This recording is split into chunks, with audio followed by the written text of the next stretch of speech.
Just days before the new Supreme Court term, Justice Stephen Breyer is sharing his concern about the possibility of putting cameras inside the court. We spoke to the 79-year-old Associate Justice last night in Connecticut. Breyer said cameras could change the behavior of lawyers and the justices during oral arguments.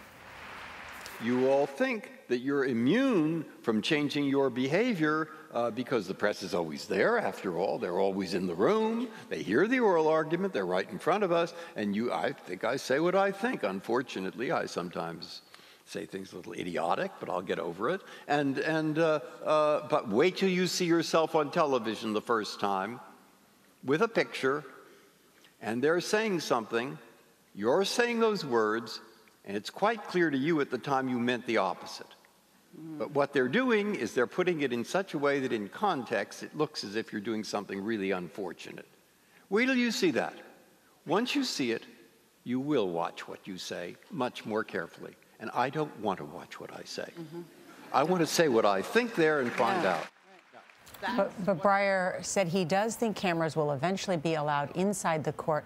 I'm familiar with this argument, but I have to tell you, it really got me thinking in a different way last night. He wants to judge a case by what he sees, excuse me, by what he reads, not what he sees. And he wants people to see the court's decisions that way, too. Think about that. It might allow for a more objective, deliberate reading of the law so that you're not judging someone by what they look like. And I do think cameras change the tone, change your behavior if you're not used to being on TV all the time. But the argument, other side of that argument is at some point you get used to it and it doesn't have that effect.